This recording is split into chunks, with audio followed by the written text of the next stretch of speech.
Thinking back, he was the top prodigy of the emotionless Tao, and he still left me compensation when we divorced. Then I opened the chest and a man came out. So yeah, it really was a surprise box. Later, I wrote my ex a thank you letter. Thanks for the box. The guy inside has been amazing. We're getting married and he's even gonna do a live backflip. Wanna come watch? Lee Xianyun rushed over on his sword that same night. His cold, composed face was practically falling apart. I never put a person in that box. Lee Xianyun split open an entire mountain just to help me find my missing hen. That stirred up the Immortal sect and they all came looking for us. The Immortals dropped to their knees in front of my husband, crying their eyes out, and that's when I found out the man I picked up was the chosen prodigy who sealed the Demon Lord.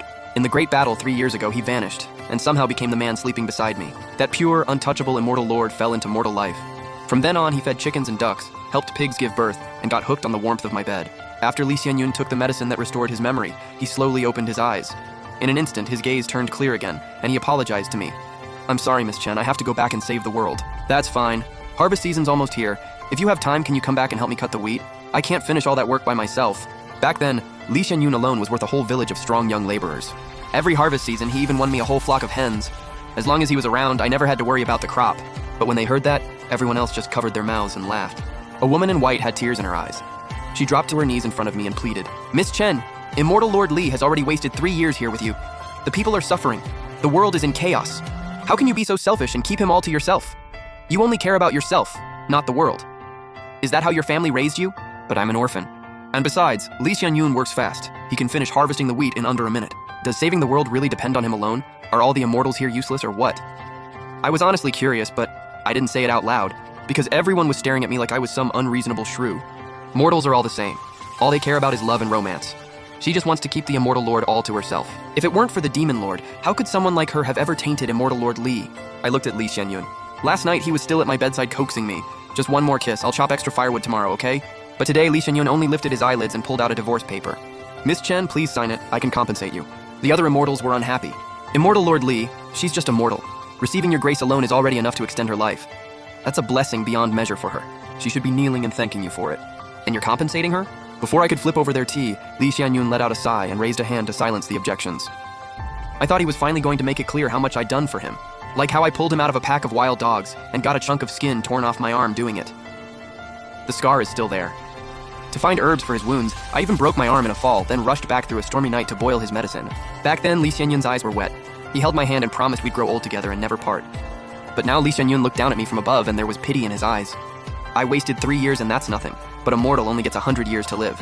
For Miss Chen, those 3 years were precious. I should compensate her. My ears were ringing. So to him, these 3 years had just been a waste. Even after becoming immortal, a man is still heartless. Just like my father. The second he earned status, he forced his poor wife to divorce him. He talked nonstop about virtue and morality, but deep down, he just looked down on people. But I'm not like my mother, who threw herself off a cliff after losing her man. I'm scared of pain and I'm scared of dying, so I hurried and signed the divorce paper.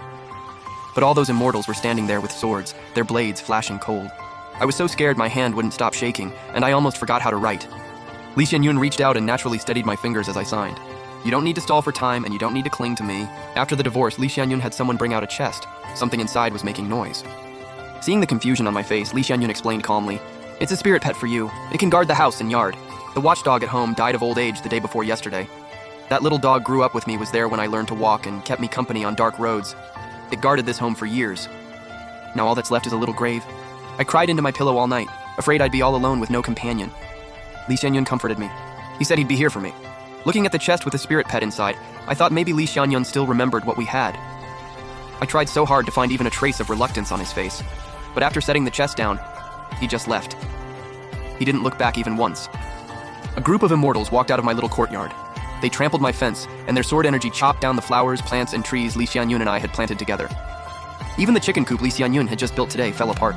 The hens ran everywhere. The whole place was a total mess. Lee Xianyun was stopped by that woman in white. She pointed at me and whispered, Why not complete your Tao right now? She's just a mortal. It'd be much easier to make your move. She can't. Who says I can't? We just got divorced and he's already talking trash about his ex. What terrible character. I slammed the door shut in anger. I stared at the giant chest Lee Xianyun left behind, feeling weirdly empty inside. Whatever, time to open it. That immortal sect is loaded. Who knows how many treasures they left me. They were right about one thing. I really am just a commoner. Otherwise, I never would have snatched Lee Xianyun away from those wild dogs, carried him home as free labor, and used an immortal to warm my bed for 3 whole years. Honestly, I didn't lose out. But when I opened the chest, a flash of white light burst out. There was no gold or treasure inside. Just a man. over 8 feet tall. He had silver hair, strikingly beautiful features, a slightly pale face, and an arrogant smile. Li Shenyun gave me to you, so you must be someone impressive. Go ahead, show me what you've got. I stuffed a handkerchief into his mouth, then rushed outside, wanting to ask Li Shenyun what exactly this was supposed to mean. We just got divorced and he sends his ex-wife a man? Isn't that a little too generous? If he can send one, why not send another? The immortals were already riding off on their swords, sweeping across the sky like a flock of geese. I chased after them, shouting for Li Shenyun. Li Shenyun! Are you really giving me what's in the chest? This 8-foot-tall, ridiculously gorgeous man, you're really giving him to me? They were too far away and the immortals above just laughed.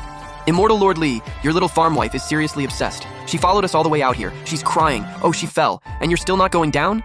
Li Shenyun kept a cold expression and clenched his fingers tight.